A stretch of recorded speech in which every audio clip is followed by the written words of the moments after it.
Assalamualaikum warahmatullahi taala wabarakatuh.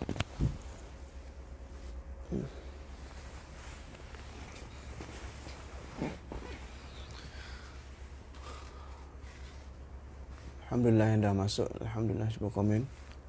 Suara macam ni jelas ke tak jelas? Kalau jelas komen Alhamdulillah. Kita akan mulakan pengajian kita sebentar lagi insya-Allah. Yang dah masuk, minta share dan tag kawan-kawan kita. Kerana pengajian ini adalah hanya khusus untuk pengaji online dari Nizami dan umum untuk semua.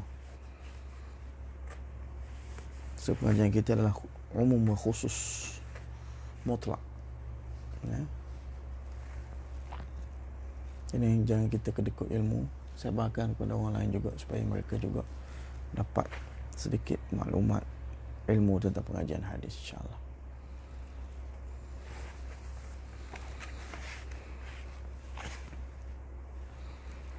Bismillahirrahmanirrahim.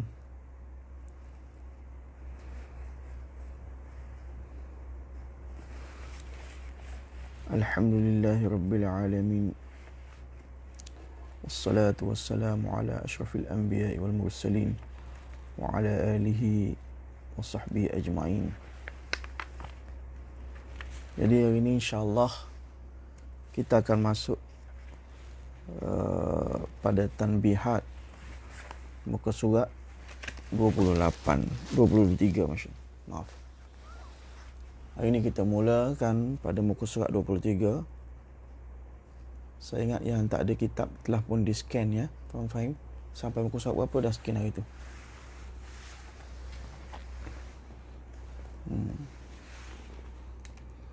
Jadi muka surat 23 adalah berkenaan dengan tambihat, beberapa peringatan, beberapa penegasan, tambihat. Saya baca Bismillahirrahmanirrahim. Al-awwalu yuradifu as-sahih bil ma'na mutaqaddim al-jayyid wal qawi, wa amma thabit wal mujawwad was salih fatashmalu as-sahih wal hasan, wa amma al-mushabbih fayutlaqu bi ma'na al-hasan wa ma yuqaribuh. Jadi at-tanbihat, beberapa penegasan, beberapa faedah dan peringatan. Al-awwalu, pertama, dia kata yuradifu as-sahih bil makna mutaqaddim, menyamai sahih yang bermakna, yang membawa makna yang telah lepas, yang telah berlalu sebelum ni, yang mana kita telah huraikan makna sahih.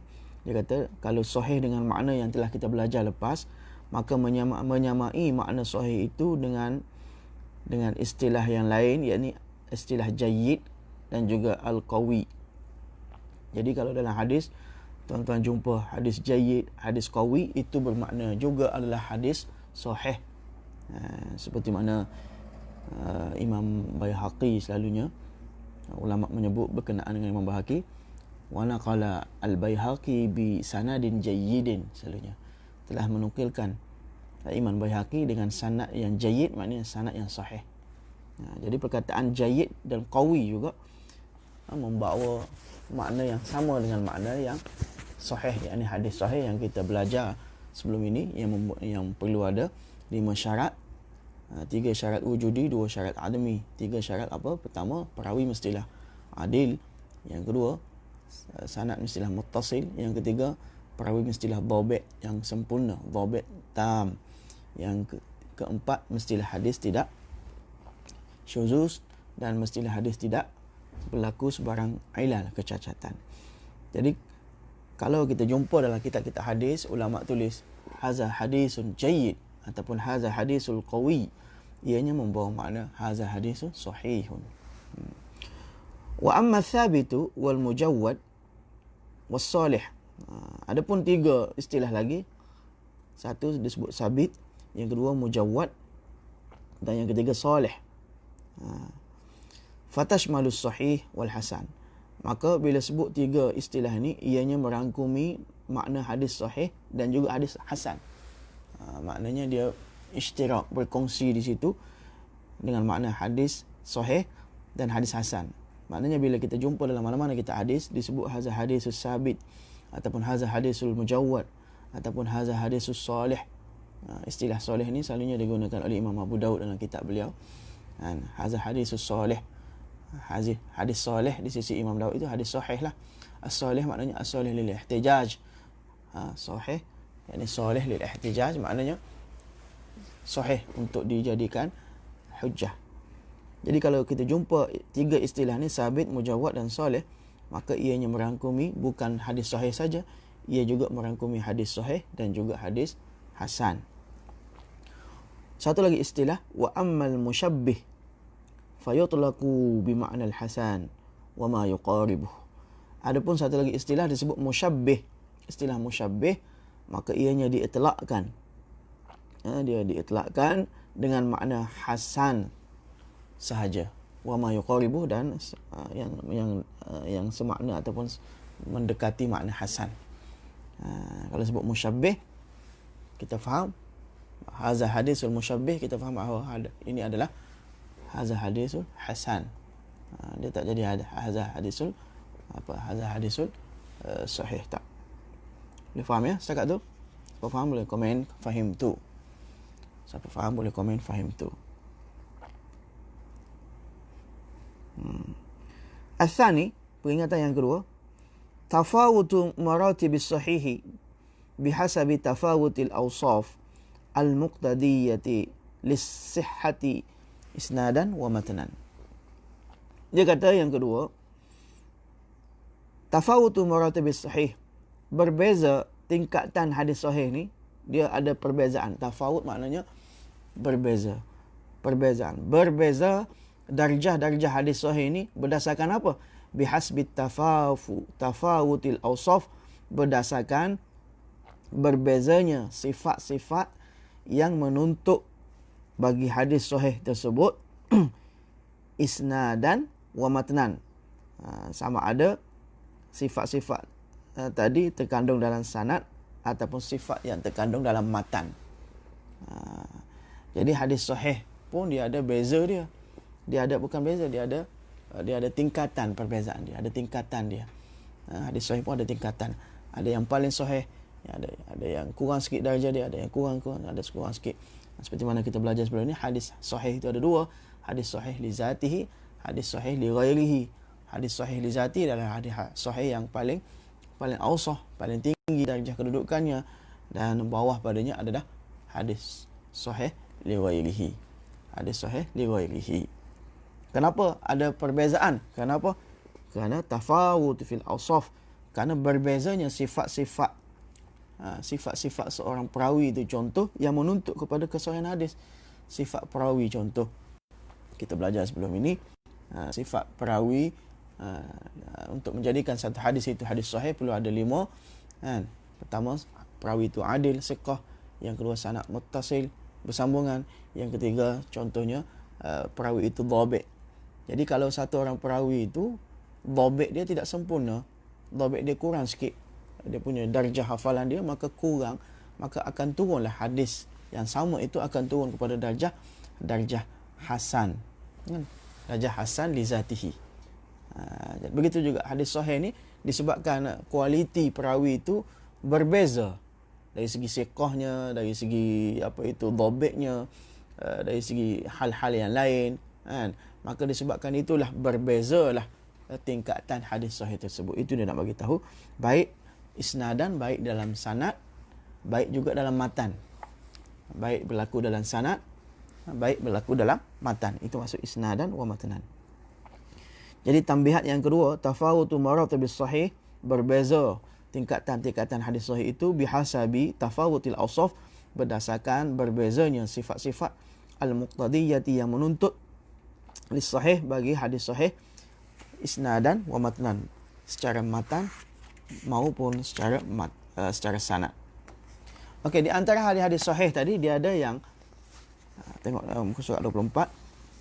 Di antara hadis-hadis sahih tadi dia panggil hadis yang paling tinggi kesahihan dia, dan ada juga yang adna, yang paling rendah. Dari segi sanad dulu kita pergi. Dari segi sanad ni. Fa'alaha isnadan ma qala fihi ba'du a'immatil hadis innahu asahhul asanid. Maka dari segi sanadnya yang paling tinggi, hadis sahih dari segi sanadnya yang paling tinggi, ma qala fi ba'du a'immatil hadis, apa yang berkata padanya setengah daripada para imam hadis, innahu asahhul asanid, sesungguhnya ini ataupun itu adalah asahhul asanid, sanad yang paling sahih sekali. Ini adalah sanad yang paling sahih sekali. Jadi para imam hadis ni bila mereka menukilkan hadis, contohnya Imam Bukhari, contohnya Imam Tirmizi, bawah tu mereka tulis haza asahhul asanid ataupun innahu asahhul asanid, ini adalah sanad yang paling sahih sekali. Kaqaulil Bukhari, bawah tu kaqaulil Bukhari asahhul asanidi ma rawahu Malikun an Nafi'in an Ibn Umar wa dunaha fi rutbati ka riwayati Buraid bin Abdullah bin Abi Burdata an abihi an jaddihi an Abi Musa al-Ash'ari.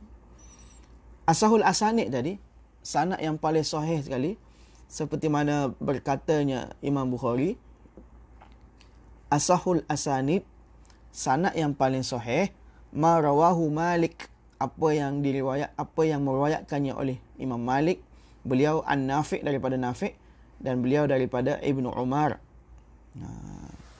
Jadi berkenaan dengan asahul asanid, sanad yang paling sahih, secara mutlaknya ulama berkhilaf pendapat. Maknanya setengah ulama kata tak boleh kita kata secara mutlaknya asahul asanid, banyak sanad yang paling sahih sanadnya adalah ini. Tak boleh cakap macam tu. Walaupun setengah ulama kata boleh, tapi yang ulama muhaqqiqin yang mereka kata tak boleh kita nisbahkan secara mutlak asahul asanid, yang paling tinggi sanadnya adalah ini, melalui fulan, melalui jalan fulan, melalui jalan fulan, seperti tadi. Kita boleh nisbatkan asahul asanid melalui sahabat-sahabat tertentu. Contohnya di sisi asahul asanid Abu Hurairah adalah fulan daripada Abu Hurairah. Macam tu boleh cakap. Asahul asanid mengikut jalan Ali adalah fulan daripada fulan daripada Ali radhiyallahu taala anhu. Ataupun kita boleh nisbatkan asahul asanid mengikut bandar. Contoh asahul asanid min ahli Kuffah. Sanad yang paling sahih dalam pada perawi-perawi ahlul Kuffah adalah fulan daripada fulan. Ataupun asahul asanid min ahli Makkah, daripada fulan. Secara bersyarat macam tu boleh kita sebut asahul asanid. Adapun secara mutlak tak boleh kita nisbatkan asahul asanid. Itu para muhaqqiqin mengatakan macam itu. Seperti dibagi tahu ni, seperti mana Imam Bukhari, di sisi Imam Bukhari, sanad yang paling sahih sekali di sisi beliau adalah bila datang perawi Imam Malik daripada Nafi', daripada Ibnu Umar. Qala Rasulullah sallallahu alaihi wasallam kaza wa kaza wa kaza. Jadi Imam Bukhari, kalau dalam kitab Bukhari, kalau kita jumpa jalan ni, jalan mana? Jalan Imam Malik daripada Nafi', beliau daripada Ibnu Umar, ini adalah sanad yang paling sahih sekali. Wadunaha fi rutbati, kurang sikit darjahnya daripada jalan Malik bin Nafi' bin Malik an-Nafi' an Ibnu Umar tadi, kurang sikit darjah dan martabahnya adalah kariwayati Buraid bin Abdullah, seperti mana riwayat Buraid bin Abdullah bin Abi Burdah, dan daripada ayahnya dan beliau daripada datuknya daripada Abi Musa al-Ash'ari. Itu riwayat yang asahul asanid juga, tapi kurang rutbah dan martabahnya daripada riwayat Malik, daripada Nafi' dan daripada Ibnu Umar tadi. Boleh faham ya tuan-tuan? Boleh faham insya-Allah, komen. Fahim tu alhamdulillah. Itu dari segi sanad lah. Asahul asanid, sanad yang paling sahih. Adapun dari segi matan pula, dia ada susunan. Wa a'laha matnan, kemudian tingkat yang tertinggi dari segi matan, hadis sahih dari segi matan ni peringkat yang paling tinggi. Tadi dari segi sanad kan, sekarang dari segi matan, dia ada tingkatan dia. Tuan-tuan boleh pergi pada muka surat 25 sebelah dia tu, belah atas tu.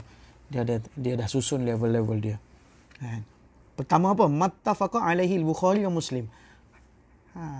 Matan hadis yang mana ittifaq dua-dua syaikhain, dia panggil dua-dua orang ni, Bukhari Muslim dia panggil syaikhain. Bila mana syaikhain ittifaq terhadap matan hadis ini, itulah yang paling tinggi, matan hadis yang paling tinggi. Pertama, hadis-hadis yang mana ittifaq padanya oleh Imam Bukhari dan Muslim, dipersetujui oleh Imam Bukhari dan Muslim. Mana hadis itu Imam Bukhari pun buat masuk dalam kitab dia, Imam Muslim pun buat masuk dalam kitab dia. Contoh hadis innamal a'malu binniyat. Innamal a'malu binniyat itu hadis yang mana dua-dua diittifaq oleh syaikhain Bukhari dan Muslim, dan dua-dua dimasuk dalam kitabnya. Itu matan hadis yang paling tinggi sekali kedudukannya, fa'alaha matanan. Dan tingkat yang kedua, rendah sikit daripada yang pertama tadi, apa? Summan farada bihil Bukhari, hadis-hadis yang diriwayatkan oleh Imam Bukhari saja. Man farada makna hadis yang ditafarrud, bukan yang diriwayatkan secara bersendirian oleh Imam Bukhari saja, tak ada dalam Imam Muslim, tak ada dalam kitab Muslim. Maka hadis itu tingkatan darjahnya adalah yang kedua tertinggi berbanding dengan hadis yang pertama tadi diittifaqkan oleh kedua-dua syaikhain Imam Bukhari dan Muslim. Yang ketiga, thumman farada bihi Muslim, yakni hadis-hadis yang diriwayatkan oleh Imam Muslim saja. Hadis itu diriwayatkan oleh Imam Muslim saja, maka kedudukan darjahnya ada pada yang ketiga. Nombor 4, summan farada bihi thumma ma kana ala syartiha. Hadis yang ketingkatan yang keempatlah hadis yang mana tidak ada dalam Bukhari Muslim, tapi hadis itu ada dalam kitab-kitab kutubus sittah yang lain. Ada dalam Tirmizi contohnya, ada dalam Abu Daud contohnya, Nasa'i contohnya, Ibnu Majah contohnya, dalam Muwatta Imam Malik contohnya, dalam Sunan Kubra Baihaqi contohnya. Tapi hadis itu walaupun tak ada dalam kitab Bukhari dan Muslim, syarat hadis itu mencukupi syarat-syarat yang telah ditetapkan oleh siapa? Imam Bukhari dan Muslim. Faham tak? Imam Bukhari dan Imam Muslim ni dari segi spesifikasi perawi, mereka ada spek yang tersendiri. Dan spek Imam Bukhari lebih ketat, lebih tinggi, lebih ketat berbanding dengan spek yang diletakkan oleh Imam Muslim. Contohnya, Imam Bukhari ini daripada seorang perawi dengan seorang perawi, syaratnya mestilah liqa'ur rawi. Iaitu anak murid dengan ustaz tu mesti berjumpa, bertalaqi, berjumpa depan-depan. Barulah dikira hadis itu, perawi itu adalah perawi yang hadis itu adalah perawi hadis yang mana perawinya yang mana riwayatnya muttasil. Kira jumpa depan-depan. Tapi Imam Muslim dia rendah sikit, dia punya spek.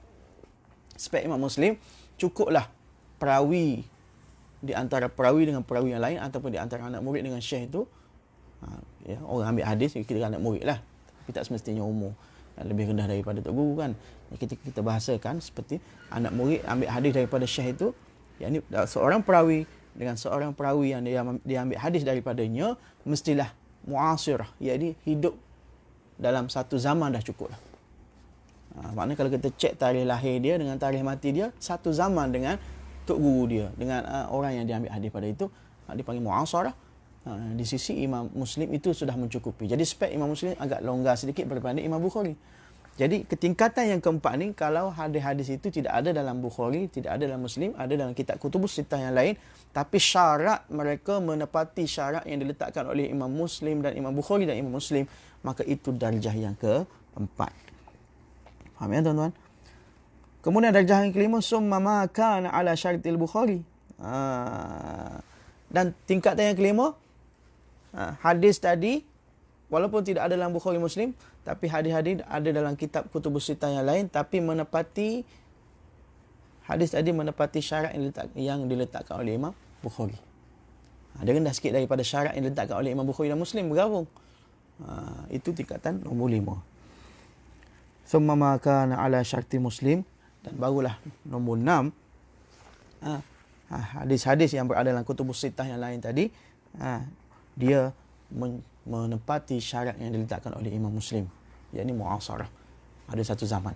Maka tingkatan dia adalah nombor 6, Dan nombor 7 adalah summa ma kana ala syarti ghairihima kabaqil kutubis sittah, di mana hadis-hadis yang oleh hadis-hadis, kemudian maka ala syarti ghairiha, hadis-hadis yang diriwayatkan di atas syarat selain daripada Imam Bukhari dan Muslim, seperti kitab-kitab yang 6 yang lain. Nombor 6 yang rendah sekali di antara 7 tingkatan ni adalah hadis-hadis yang diriwayatkan, hadis-hadis yang ada dalam kutubus sittah yang lain yang menepati syarat mereka lah. Contohnya Imam Tirmizi. Kalau hadis itu menepati syarat Imam Tirmizi bawa mari dalam Sunan Tirmizi, maka hadis itu darjah dia punya kekuatan dia, kekuatan sanad dia adalah yang terakhir sekali, nombor 7. Kenapa? Dia tidak ada syarat, tidak ada menepati syarat yang diletakkan oleh Imam Bukhari, tak ada syarat yang diletakkan oleh Imam Muslim, tak ada syarat yang diletakkan oleh keduanya, ataupun tidak ada dalam Muslim dan Syarih dan sebagainya, maka itu tingkatan nombor 7. Boleh faham ya tuan-tuan? Tak boleh faham, alhamdulillah. Tak faham lagi pun tak apa, kita biasa-biasakan dengan istilah hadis ni. Mustalah hadis ni adalah pengajian kita belajar istilah. Kadang-kadang agak boring, tapi kita kena mahir tentang istilah hadis ni supaya kita biasa-biasakan diri, supaya kita mudah nak faham bila kita baca kitab-kitab hadis atau kita dengar penjelasan-penjelasan ulama, maka mudah kita boleh tangkap. Boleh faham ya insya-Allah tuan-tuan. Habis tentang wa ala matanan. Wa ammal hasanu fa huwa kasahih tafawutu maratibuhu isnadan wa matanan. Seperti mana hadis sahih tadi, hadis hasan begitu juga. Dia pun berbeza tingkatan darjahnya juga. Seperti mana berbeza tingkatan darjah hadis sahih. Tingkatan hadis hasan juga berbeza. Kenapa berbeza? Karena berbezanya sifat-sifat yang ada perawi tadi. Berbezanya sifat-sifat yang ada pada perawi tadi. Setiap orang dia punya sifat ataupun kualiti yang berbeza. Kan? Kualiti yang berbeza. Kalau perawi tadi kualiti dia kelas A, maka hadis itu jadi sahih. Kalau kurang sikit kelas B, maka dia akan jadi sahih juga, sahih bawah sikit. Sahih li zati, sahih li ghairihi. Kalau kurang lagi dia jadi hasan. Kurang lagi jadi hasan li ghairihi. Kurang lagi dia jadi hadis dhaif. Yang kita akan bincang nanti. Jadi sini dia kata wa amal hasanu, adapun hasan ianya adalah fahuwa kasahih, ianya adalah seperti hadis sahih. Dari segi apa? Tafawutu maratibuhu, berbeza maratibnya, yakni martabahnya, tingkatan darjahnya, baik dari segi sanad dan matan. Dia sebut juga fa'alah isnadan, dan sanad yang paling tinggi hadis hasan ini maqala fi ba'd al-a'immatil hadis, hadis yang mana telah berkata padanya a'immah hadis, innahu ahsanul asanid, sungguhnya hadis ini adalah ahsanul asanid, sanad yang paling hasan sekali. Maka hadis itu adalah hadis yang paling tinggi sanadnya di kalangan hadis hasan. Wa adnaha isnadan ma laisa kadzalika. Kalau tingkatan darjahnya tak capai spek itu, tingkatannya sedikit, darjahnya sedikit rendah daripada itu, maka ma laisa kadzalika, kalau yang tidak mempunyai spek seperti itu, maka rutubah dan kedudukan rendah sikit. Wa adnaha, dan yang paling kurang, dan yang kurang dari segi sanadnya hadis hasan tadi, ma laisa kadzalika, yang tidak mempunyai spek-spek ataupun ciri-ciri hadis ahsan yang paling tinggi tadi. Itu dari segi sanad. Dari segi matan pula, wa a'laha matanan, dan hadis hasan yang paling tinggi darjahnya dari segi matan, maktulifa fihi sihhati wa husunihi, hadis yang mana ikhtilaf padanya oleh a'immatul hadis tentang kesahihan dan tentang kehasanan hadis tersebut. Jadi para a'immatul hadis ni, kalau ditengok satu hadis, mereka ikhtilaf. Setengah kata hadis ini hasan, setengah kata hadis ini sahih, maka itulah hadis yang paling sahih dari segi matannya. Di kalangan hadis hasan, itulah hadis yang paling tinggi dari segi matannya. Hadis yang mana?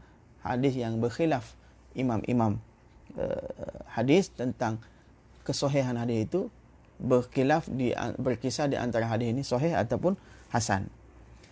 Satu lagi, ulama berkhilaf tentang hadis ini hasan, sahih ke dhaif. Dia sahih ada dua. Satu, ulama ikhtilaf, ada setengah kata hadis sahih, hadis ini sahih. Ada setengah kata hadis ini hasan. Maka ini yang paling tinggi hadis hasan dari segi matan. Satu lagi ulama ikhtilaf sama ada hadis ini sahih ataupun hadis ini dhaif. Berkisar di antara dhaif dan sahih. Maka hadis itu adnaha. Maka hadis itu kurang sikit darjah dia dari segi matanya berbanding dengan yang paling tinggi tadi. Apa? Kazalika makhtulifa fi sihhati wa dha'fihi. Dan yang paling kurang darjahnya demikian apa yang ikhtilaf padanya oleh ulama tentang sama ada sahihnya hadis tersebut ataupun dhaifnya hadis tersebut, maka hadis itu adalah kurang adna, kurang darjahnya dari segi matan di kalangan hadis hasan. Faham ya tuan-tuan? Kita buka muka surat sebelah, muka surat 26. Ini semua tambihat, ya. Penegasan ataupun peringatan. Al-thalis, la talazamu baina as-sanadi wal matni fi as-sihhati li'anna as-sanada qad yasihhu li istifaihi syuruta min at-tisali wa ghairihi wa la yasihhu al-matnu li syuzuzin fihi mathalan. Nombor 3 ni nak bagi tahu, la talazamu, tidak ada kelaziman di antara sanad dan matan di dalam kesahihan suatu hadis. Tidak ada perkaitan, tidak ada talazum. Maknanya nak bagi tahu tak semestinya sanad sesuatu hadis itu sahih, tak semestinya matan juga turut sahih. Ataupun sebaliknya, sesuatu hadis itu dari segi matannya sahih, tak semestinya sanadnya sahih. Itu maksud la talazamu. Tidak ada perkaitan di antara sanad dan matan fi sihhatil, pada sahihnya sesuatu hadis, yakni fi sihhatil hadis. Kenapa?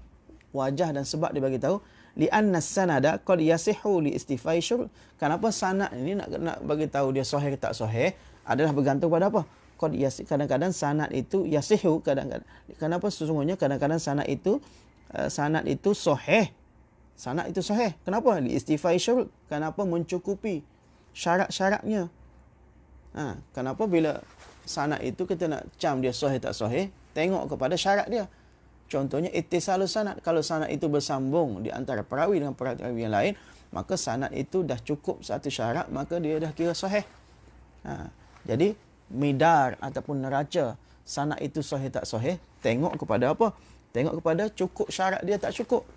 Maka dia bagi tahu saya ni li'anna sanada, kenapa sesungguhnya sanad itu kadang-kadang sahih disebabkan mencukupi syarat-syaratnya daripada bersambungnya sesuatu hadis itu wa ghairihi, dan syarat-syarat yang lain. Tapi wala, dia kata akan tapi wala yasihul matnu, akan tapi dalam masa yang sama tak sahih matan itu disebab apa? Li syuzuzin fihi, disebabkan ada keganjilan dalam matan tadi. Ada sedikit keganjilan dalam matan tadi, masalah contohnya. Jadi dari segi sanad tu okey dah.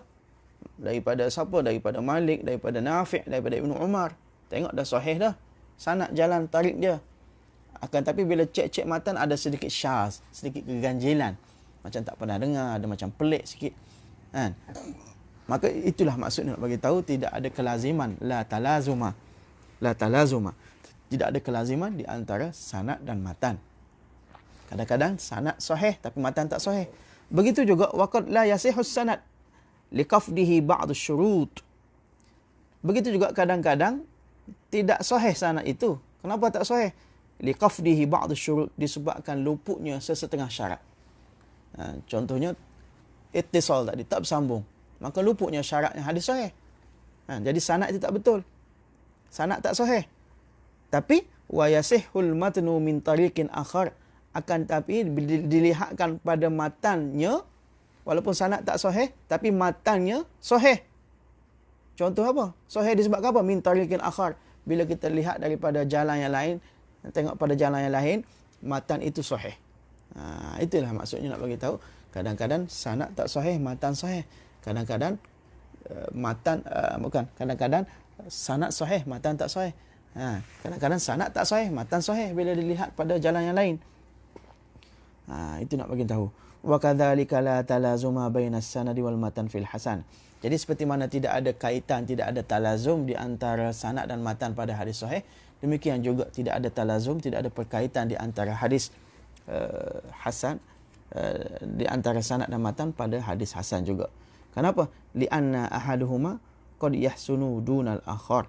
Kenapa? Disebabkan salah satu daripadanya, ahaduhuma maknanya dari segi sanad dan matan itu qad yahsunu, kadang-kadang dihasankan berbanding yang lain. Kadang-kadang sanad hadis hasan itu kadang-kadang mencukupi syarat, kadang-kadang tak cukupi syarat. Kadang-kadang matan dia okey, kadang-kadang matan dia ada syaz dan sebagainya. Seperti mana di dalam hadis sahih tadi, begitu juga berlaku dalam hadis hasan. Itu nak bagi tahu la talazuma, tidak ada talazum. Tak semestinya sanad sahih ni matan mesti sahih ni. Tak macam tu. Ataupun matan ni sahih ni. Contoh innamal a'malu binniyat. Hadis innamal a'malu binniyat. Tapi perawi siapa cek? Daripada Fahim, an Fahim, an Johan, an Aswadi. Tengok ni, ini orang zaman ini ni. Ni Fahim, Johan, Aswadi. Matan bagus dah. Tak semestinya sanad itu sahih. Itu saya contoh saja bagi kita tahu. Itu nak masuk perenggan ini. Muka surat 27. Ar-Rabi', nombor 4. Qad yaquluna fi hadithin hasanin hasanun sahihun wa huwa bi'tibari zahirihi mushkilun litabayuni mafhumihima wa zubdatul jawabi anna au mahzufatun minhu litanwi' ay sahihun min tariqin wa hasanun min akhar. Okey. Satu lagi masalah nombor 4 ni bagi tahu. Ini masalah sebenarnya kita belajar dalam kitab-kitab besar. Kitab Tirmizi, kita belajar dalam mustalah hadis yang tinggi-tinggi nanti insya-Allah, Nukhbatul Fikih dan sebagainya. Ada satu masalah yang mana masalah ini masyhurnya dalam kitab Tirmizi. Tuan-tuan akan belik kitab Tirmizi, tuan-tuan akan jumpa di bawah tu Imam Tirmizi komen apa? Haza hadisun hasanun sahih. Haza hadisun hasanun sahihun. Ini adalah hadis hasan sahih. Ini adalah hadis hasan sahih. Imam Tirmizi kata hadis hasan sahih. Sedangkan kita belajar sebelum ni, hadis sahih dia berbeza dengan hadis hasan. Tabayun, nisbat dia tabayun, berbeza. Hadis sahih lah. Hadis hasan lah. Seperti mana aja kita belajar mantik lah. Kullu insan laisa bihaiwan. Setiap insan itu insan lah, haiwan lah. Dari segi inilah dalam mantik, insan itu haiwan lah. Contoh kita dengan batu. Setiap insan, kullu insanin laisa bihajarin. Setiap insan bukan batu. Setiap batu bukan insan. Begitu juga setiap hadis sahih bukan hadis hasan. Setiap hadis hasan bukan hadis sahih. Tabayun nisbat dia.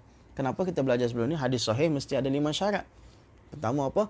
Perawi mestilah adil, siqah. Yang kedua, sanad mestilah bersambungan, muttasil.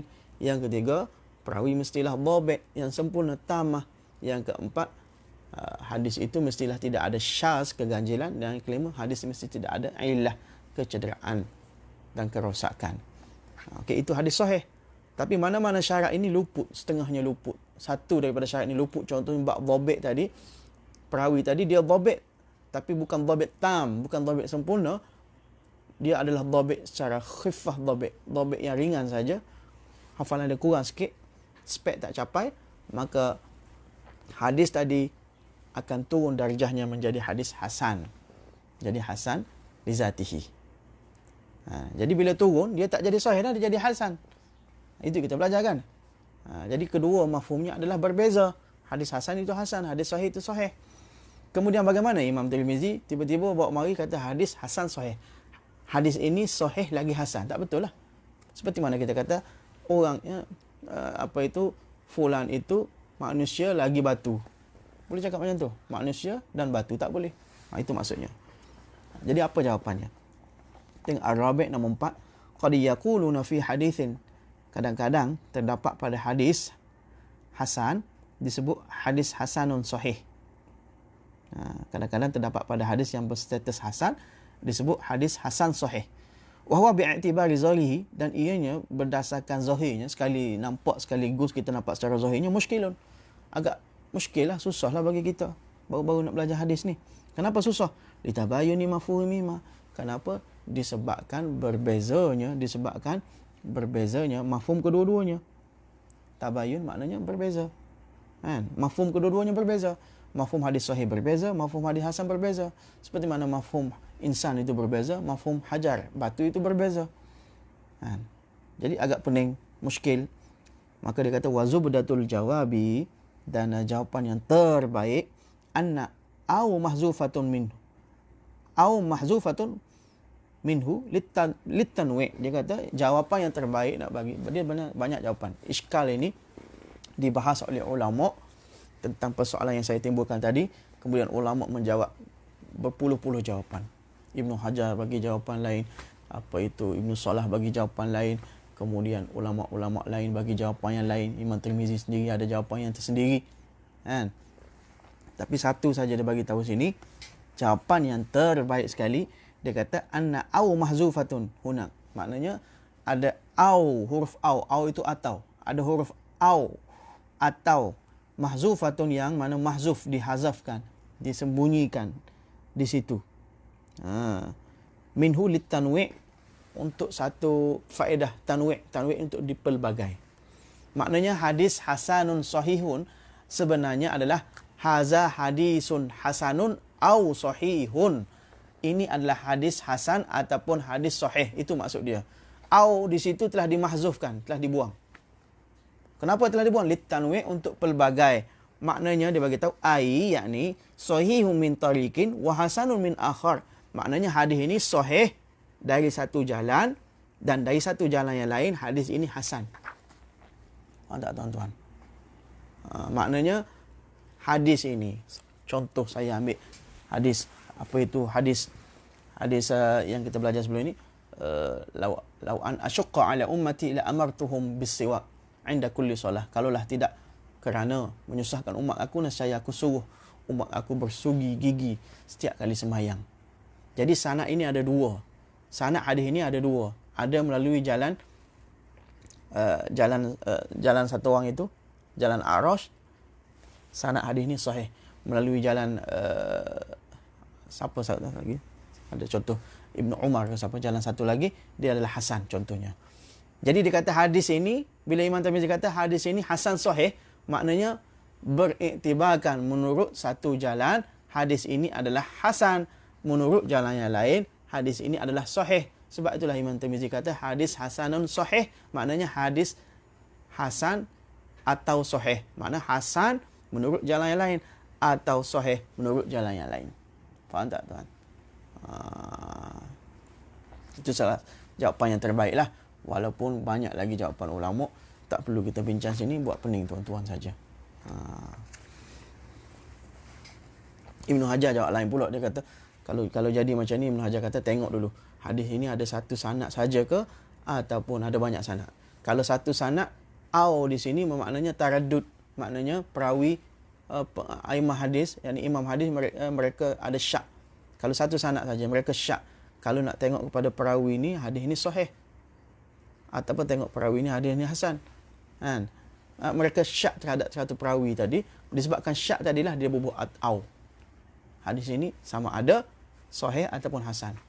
Tapi kalau Imam Ibnu Hajar kata kalau hadis ini banyak jalannya, au di sini maknanya di sisi jalan ini hadis ini sahih, atau di sisi jalan yang lain hadis ini hasan.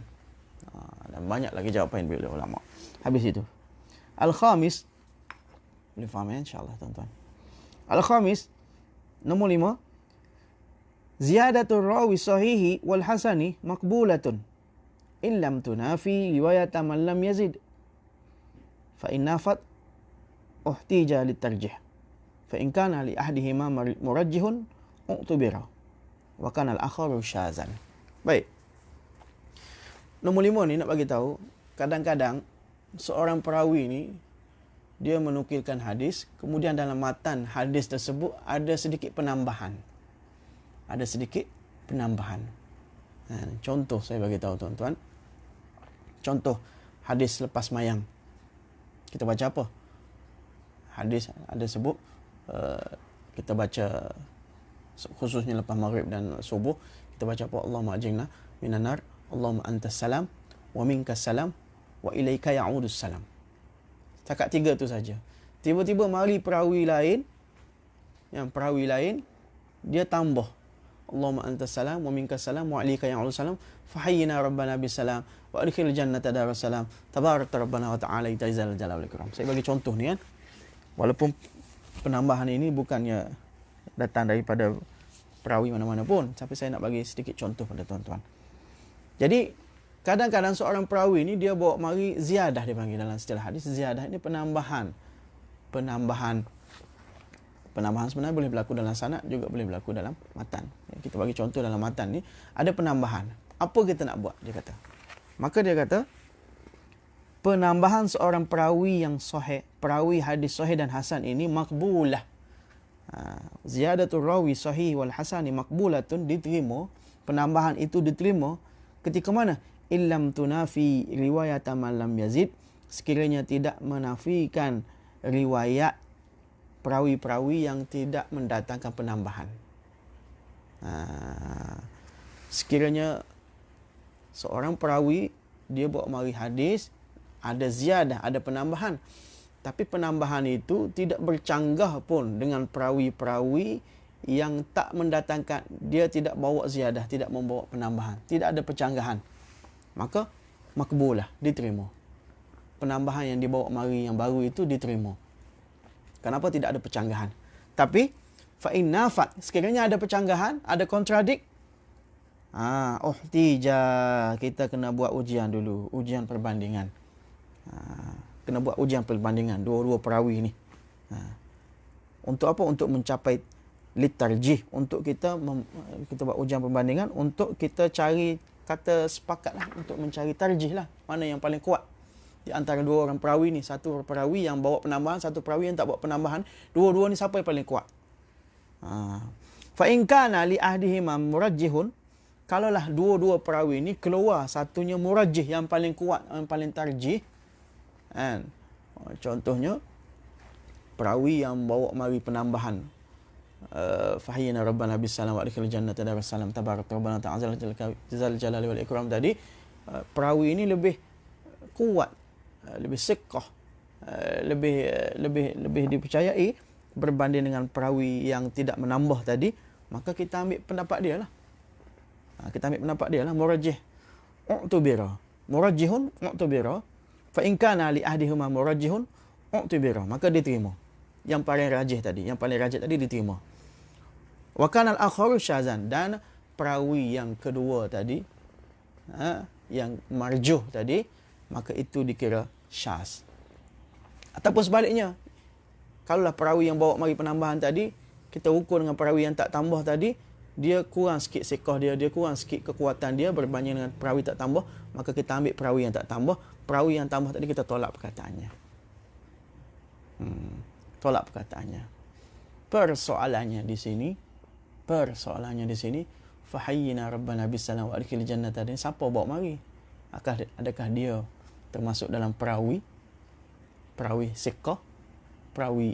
Adakah dia termasuk dalam perawi ataupun orang selepas perawi, orang 300, 400 tahun lepas atau 500 tahun lepas itu, siapa yang bawa mari?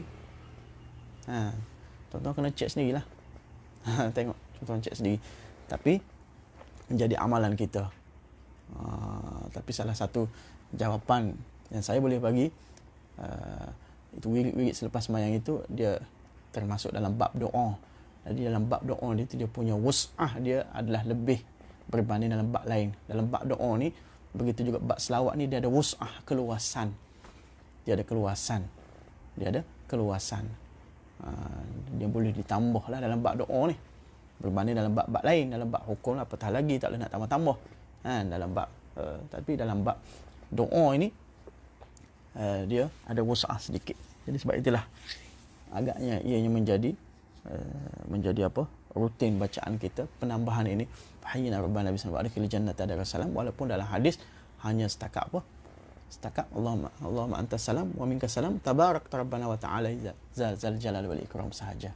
Boleh faham tuan-tuan insya-Allah?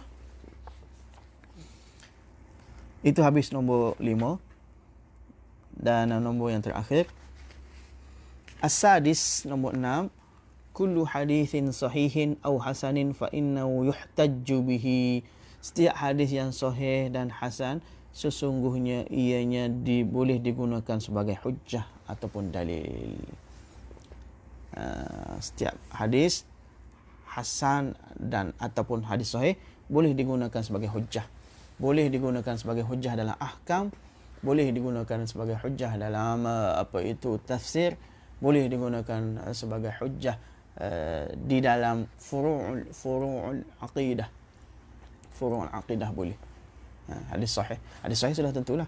Hadis hasan dalam furu'ul aqidah boleh. Dalam bab akidah ni hanya dibenarkan Al-Quran dan hadis mutawatir, hadis sahih. Dan kalau hadis bawah pada itu tak boleh. Jadi semua hadis sahih dan hadis hasan sudah tentu boleh jadikan hujjah sebagai dalil. Adapun hadis dhaif tak boleh digunakan hujjah di dalam ahkam. Dalam hukum ahkam tak boleh, dalam tafsir tak boleh. Hanya boleh dalam fadail a'mal yang mana kita akan bincang nanti insya-Allah. Kita masuk hadis dhaif sikit Masuk hadis dhaif sikit. Hari ni saya tak ke mana-mana. Kita masuk hadis dhaif sikit. Okey. Nombor 29, muka surat 29, al-hadisud dha'ifu, hadis dhaif. Definisi hadis dhaif, huwa ma faqada syartan aw akthara min syurutil qabul. Wa ma faqada syartan aw akthara min syurutil qabul. Wa huwa kathirul furu'i wal aqsami. Wa muratibuhu mutafawitatun bi'tibari khiffatid dhaif wa quwwatihi fil isnad wal matan. Masuk tentang hadis dhaif. Definisi di hadis dhaif dia kata dia adalah hadis yang mana faqada syartan, yang mana terluput satu syarat atau aktsara ataupun lebih syarat, 2-3 syarat. Daripada syarat mana? Daripada syarat hadis qabul, daripada syarat hadis dhaif, daripada syarat hadis sahih dan pada hasan. Pertama, tingkatan tertinggi sekali hadis sahih. Kan? Kemudian hadis hasan. Jadi hadis sahih ni ada syarat-syarat dia. Kalau terluput sikit syarat, kurang sikit syarat, contohnya kurang dhabit tu kurang, maka dia akan turun kepada darjah hadis hasan. Hadis hasan. Hasan li zatihi. Faham tak tuan-tuan? Kemudian kalau hadis itu luput syarat-syarat hadis sahih dan hasan, luput satu syaratnya, contoh perawinya mastur. Perawinya mastur maknanya tertutup. Tak tahu dia punya dia punya keadaan dia. Keadaan diri dia ataupun keadaan majhul hal, majhul ain. Majhul ain maknanya tak tahu langsung perawi ni mari mana tiba-tiba keluar nama. Ataupun kita tak tahu hal keadaan dia, siapa anak murid siapa, tok guru dia siapa, kitab apa dia tulis. Kan? Mastur. Ataupun dari segi dhabit tadi, hafalan dia teruk, fahush ghalat, yang berlaku kesilapan dalam hafalannya. Maka bila tak cukup syarat-syarat hadis sahih ataupun hadis hasan, maka hadis itulah disebut sebagai hadis dhaif. Hadis dhaif bila tak ada syarat hadis, bila tak cukup syarat hadis hasan ataupun hadis sahih, maka hadis itu disebut sebagai hadis dhaif. Hadis dhaif.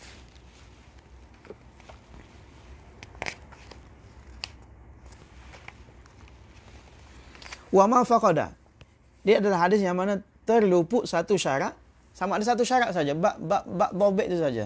Dhabit dia adalah seorang muraffal, banyak berlaku kesilapan dalam mengambil hadis.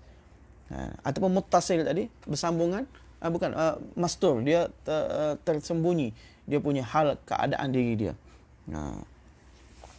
Ataupun syarat luput satu syarat ataupun lebih daripada satu syarat, aksara min syurutil qabul, daripada syarat-syarat hadis qabul. Hadis qabul apa? 2. Hadis qabul itu mana? Hadis hasan dan hadis sahih. Wa huwa katsirul furu', dan hadis dhaif ini disebut banyak cabang-cabang dan aksam dan pembahagiannya. Hadis dhaif ni, kalau sebut hadis dhaif ni banyaklah dia punya furu' dia punya cabang dia, pembahagian dia. Banyak kita akan belajar nanti, cuma sekarang ni disebut secara ijmali saja. Wa huwa katsirul furu', banyak cabang, wal aksam dan pembahagiannya. Dan bila banyak cabang dan pembahagiannya, wa maratibuhu mutafawitun, dan darjah tingkatan dia juga adalah berbeza lah, level-level dia. Berdasarkan apa? Berdasarkan khifatul dhaif, berdasarkan kurangnya dhaif dan berdasarkan kuatnya dhaif. Kalau kurang dia dhaif, maka kedudukan dia tinggi, paling tinggi di antara hadis dhaif, tapi kurang daripada hadis hasan. Jadi hadis-hadis dhaif ni yang paling tinggi kedudukannya adalah hadis mursal. Hadis mursal. Hadis mursal, hadis yang diriwayatkan oleh tabi'in, dia riwayat sampai sahabat saja. Contohnya Sayyid Musayyab, dia riwayat Abu Hurairah radhiyallahu taala anhu berkata kaza wa kaza. Itu hadis mursal. Itu hadis mursal. Jadi hadis mursal itu disebabkan tak sampai perawi dia sampai pada sahabat saja. Jadi hadis mursal ni dikira oleh ulama sebagai hadis dhaif, tapi bukan sebarang dhaif. Dhaif yang paling tinggi sekali. Sampaikan berlaku ikhtilaf ulama, dan imam kita Imam Syafi'i rahimahullah taala letakkan syarat nak ambil, nak terima hadis mursal itu ada syarat dia. Salah satunya ianya diriwayatkan oleh tabi'in, kibar tabi'in yang bernama Sayyid bin Musayyab. Kalau hadis ini melalui jalan Sayyid Musayyab, maka hadis mursal ini dikira, diambil sebagai hujjah. Jadi hadis mursal ni tak tolak mentah-mentah dah, walaupun dalam ahkam. Walaupun dalam ahkam tak ditolak secara mentah-mentah. Jadi nak ceritanya hadis dhaif ini ada tingkatan darjah martabatnya. Yang paling tinggi adalah hadis apa? Hadis mursal. Hadis mursal. Kemudian rendah sikit yang paling, bila kuat dhaifnya. Tadi bila kurang ringan kedhaifan dia, maka dia duduk paling tinggilah di kalangan hadis dhaif tadi. Bila kuat dhaifnya, makin turun semakin dekat dengan maudhu'. Semakin dekat dengan maudhu'. Macam ni tuan-tuan. Atas ni hadis hasan.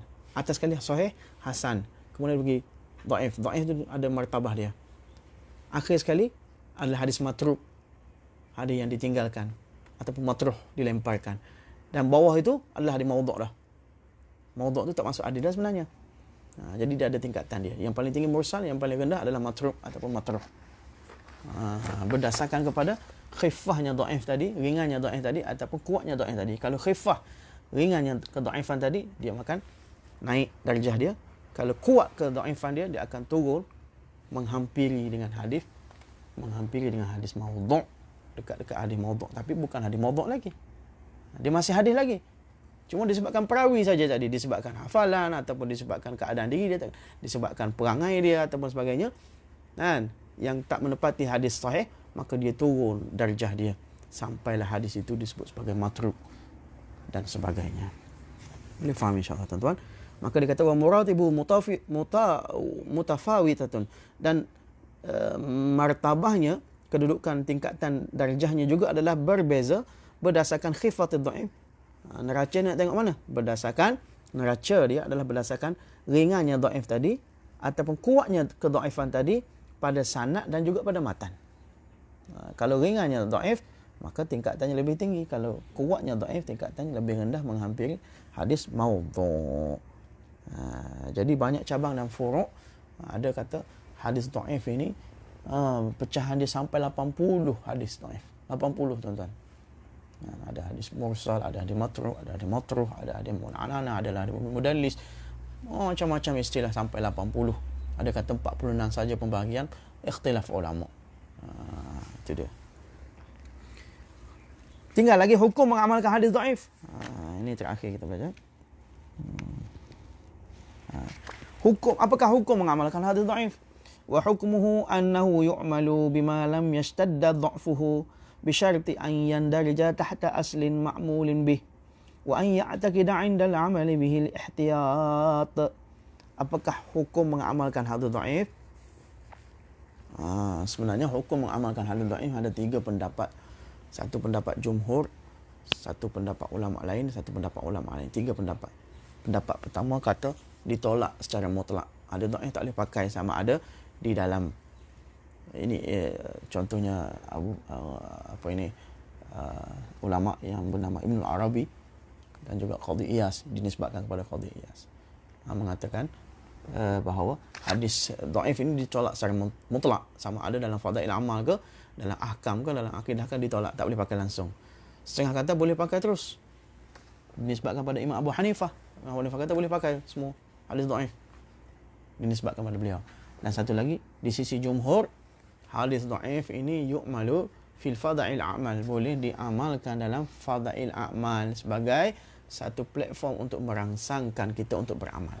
Boleh digunakan dalam fadail amal, dalam manaqib, dalam targhib, dalam tarhib, dalam menggemarkan, dalam memberi ancaman supaya orang tak melakukan satu perkara. Itu berkenaan dengan hadis dhaif. Maka hukumnya dia kata wa hukmuhu, hukum hadis dhaif ini annahu yu'malu bima lam yastadda. Sungguhnya dia boleh diamalkan. Boleh diamalkan di sini kena faham, boleh diamalkan di dalam fadail amal. Boleh diamalkan dalam fadail amal, bukan boleh dijadikan hujjah. Boleh beramal dalam hujjah, boleh jadikan hujjah dalam hukum hakam, bukan boleh jadikan hujjah di dalam akidah dan sebagainya. Tapi boleh beramal dalam, maksudnya boleh dijadikan hujjah untuk kita beramal dalam fadail amal. Itu maksudnya. Innahu yu'malu, boleh beramal dengannya dengan syarat selagi mana lam yashtadda dha'fuhu, selagi mana hadis dhaif tadi tidak syadid kedhaifannya. Kalau hadis matruk, contohnya hadis matruh dekat-dekat dengan maudhu' dah, itu pun tak boleh dijadikan untuk kita beramal di dalam beramal. Tak boleh jadikan sebagai apa? Fadail amal juga. Tak boleh beramal dalam fadail amal juga. Cukup kata.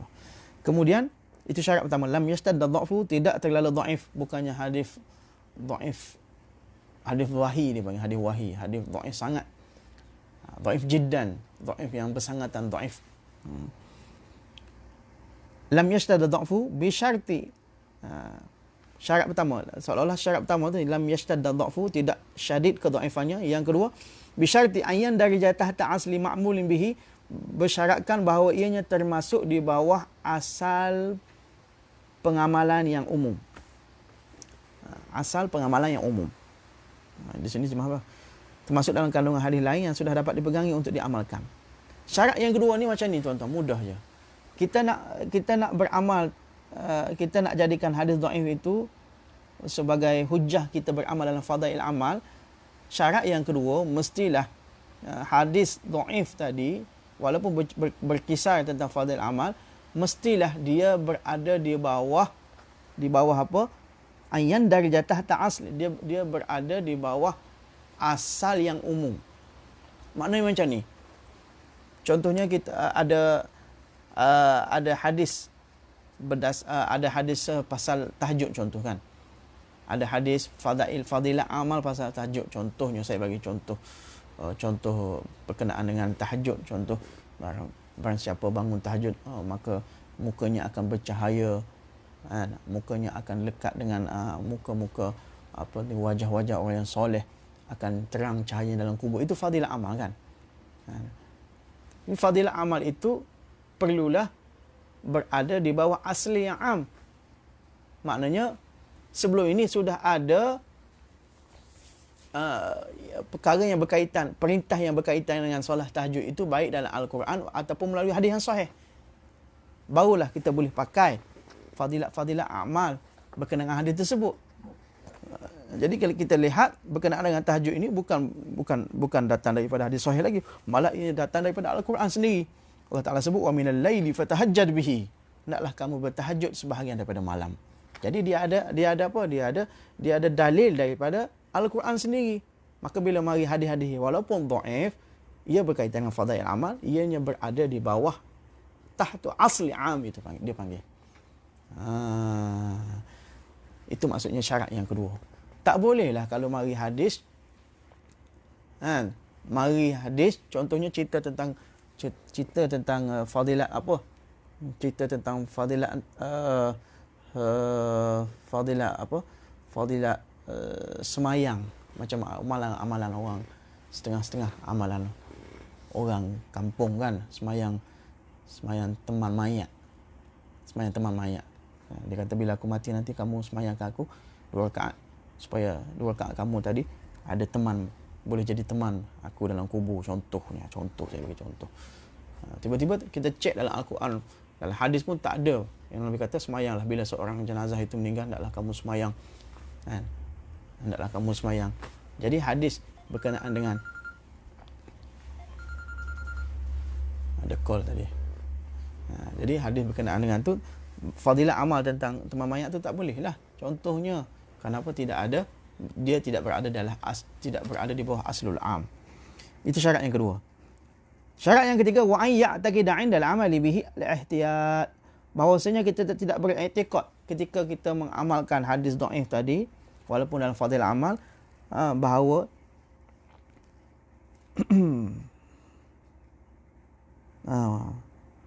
wa ya'taqida, bahawa kita beriktikad ketika mengamalkan hadis tadi, iktikad secara ihtiyat saja, iktikad secara berhati-hati saja.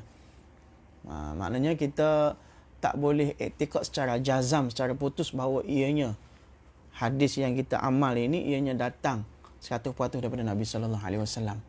Cuma kita boleh cakap macam nilah, macam 50-50 lah. Mungkin hadis ini datang, mana fadilah ini datang daripada Nabi sallallahu alaihi wasallam, dan mungkin tidak. Tapi secara kenapa ihtiyat? Supaya hati-hati. Takut fadilat yang dia beritahu tadi bukannya datang daripada Nabi sallallahu alaihi wasallam, maka kita terselamatlah sebab kita tidak iktikad secara jazam. Kalau ia memang datang daripada Nabi sallallahu alaihi wasallam, alhamdulillah kita boleh amalkan. Jadi iktikad kita bukan secara jazam, malah secara ihtiyat, secara hati-hati saja, supaya takut ianya bukan datang daripada Nabi sallallahu alaihi wasallam. Kita termasuk dalam hadis Nabi sallallahu alaihi wasallam, man qala alayya muta'ammidan falyatawabba maq'adahu minan nar. Barang siapa berkata mengenai diri aku barang apa yang aku tak kata, falyatabawwa, dengan sengaja hendaklah dia menempah tiket ke neraka. Jadi ketika kita beramal dengan hadis dhaif itu, hanya kita beriktikad secara ihtiyat saja, supaya hati-hati saja, tak boleh secara iktikad jazam. Itu syarat-syarat yang diiktifak oleh ulama ketika nak mengamalkan hadis dhaif. Kemudian hadis matruk tadi, hadis yang level bawah sekali, matruk tadi, di sisi ulama kita ahli sunnah wal jamaah, khususnya di sisi dalam Tadribur Rawi, Imam Sayuti, Imam Nawawi dan sebagainya, mereka mengatakan, Imam Ramli juga mengatakan, kalau hadis-hadis yang dhaif, yang level rendah tadi, hadis matruk dan sebagainya, kalau dia mempunyai jalan-jalan yang banyak, ada syawahid dia, ada mutabik dia, ada penyokong dia, banyak jalan, ada penyokong yang seumpama dengan hadis tadi dia akan meningkat, naik, upgrade darjah dia. Waktu itu boleh juga kita gunakan dalam fadail amal. Dan itulah yang berlaku dalam kitab Fadail Amal, dalam kitab yang ditulis oleh Maulana Zakaria. Walaupun banyak ada juga hadis-hadis yang matruh, tapi Maulana Zakaria ambil juga, bawa mari letak dalam Fadail Amal. Kerana apabila kita perhati, kita tengok hadis-hadis itu banyak juga dia punya syawahid dia ataupun mutabak dia, ada kesokongan dia, melalui kita cek dalam hadis-hadis lain ada hadis seumpama itu. Jadi mengikut sesetengah ulama, hadis yang matruh yang rendah darjah kedudukan dhaif dia tadi pun boleh meningkat, boleh upgrade. Tapi bukan boleh upgrade sampai naik kepada hadis hasan li ghairihi, upgrade menjadi hadis dhaif biasa, dhaif khafif. Bila dhaif khafif sudah tentu boleh diamalkan, boleh digunakan dalam fadail amal, wallahu alam. Dan akhir sekali, wala yalzamu, nombor 30, wala yalzamu min dha'fil hadisi 'inda ahli hadzal fan alla yakunu sahihan aw hasanan fil waqi'. Dia kata tak semestinya, tidak lazim daripada dhaifnya satu hadis itu di sisi ahli hadis, sisi bidang ini, yakni bidang hadis, alla yakunu sahihan aw hasanan, bahawa hadis itu adalah sahih ataupun bahawa hadis itu tidak sahih dan tidak hasan pada waqi', pada kejadian sebenar, pada hakikat sebenar kehidupan kita ni. Tak semestinya hadis itu dhaif, kan? Hadis dhaif itu tak semestinya betul-betul dhaif pada hal keadaan sebenar. Mungkin hadis dhaif, tapi pada hal hakikat keadaan sebenar, hadis itu adalah hadis hasan ataupun hadis sahih. Demikian juga kadang-kadang kama annahu la yalzamu, seperti mana tidak lazim daripada sahih ataupun hasannya satu hadis di sisi mereka, ayyakunu fil maqi', kadzalika bahawa hadis itu di sisi mereka pada hal keadaan sebenarnya dia juga adalah hadis sahih hasan. Mungkin pada hal keadaan sebenar dia ada hadis dhaif. Sahih dan hasan itu hanya ditinjau daripada cukup syarat ke tak cukup syarat. Kalau cukup syarat jadi sahih hasan, tak cukup syarat dia jadi hadis dhaif.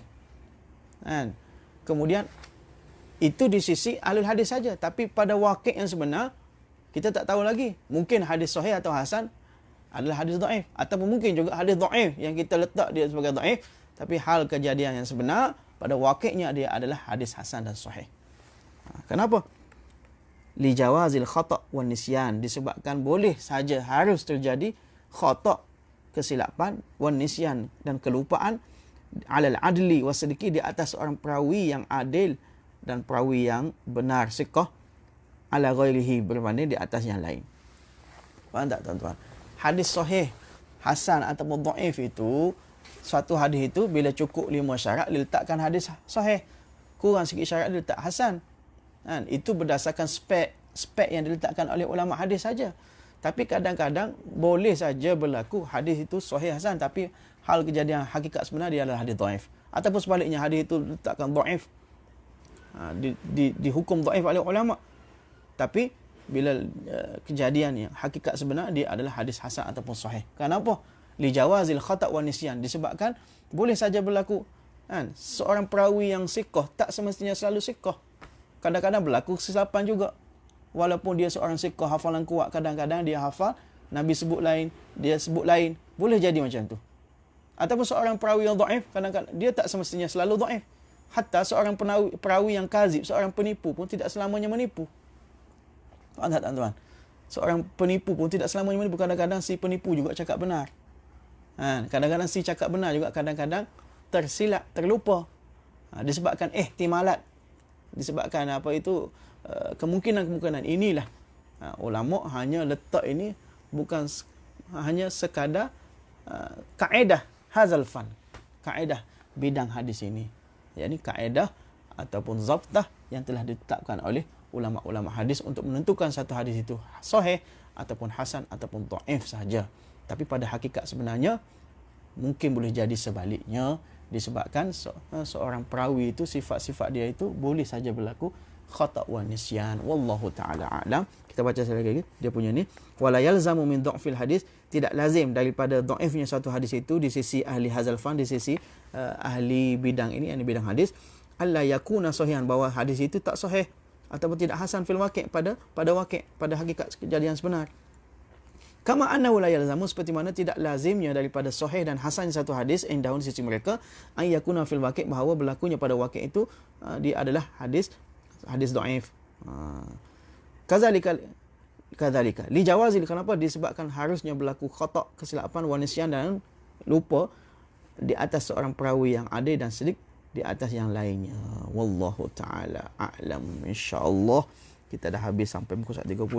Minggu depan insyaAllah kita masuk pada muka surat 31, masuk tentang hadis mutawatir insyaAllah. Setakat ni semua faham insyaAllah? Kalau faham boleh komen fahim tu ana faham, alhamdulillah. Dan kalau tak faham boleh ulang-ulang lagi. Kenapa kita buat dalam ni, dia ada recorded automatically, tuan-tuan boleh ulang lagi, dengar lagi supaya lebih faham insyaAllah ta'ala. Jazakumullah khairal jazak. Allahumma lakal hamdu kama anta ahlu. Salli ala Sayyidina Muhammad kama anta ahlu, wa fa'al bina ma anta ahlu, fa innaka anta ahlu taqwa wal maghfirah. Allahumma faqihna fid din, wa 'allimna at-ta'wil, wa hdina siratal mustaqim. Allahumma nawwir qulubana bi'ilmik, واستعمل بداننا بطاعتك برحمتك يا ارحم الراحمين. ربنا تقبل منا دعاءنا انك انت السميع العليم، تب علينا انك انت التواب الرحيم. وصلى الله تعالى سيدنا حبيبه محمد النبي الامي وعلى اله وصحبه اجمعين برحمتك يا ارحم الراحمين. الحمد لله رب العالمين. جزاكم الله خير الجزاء. السلام عليكم.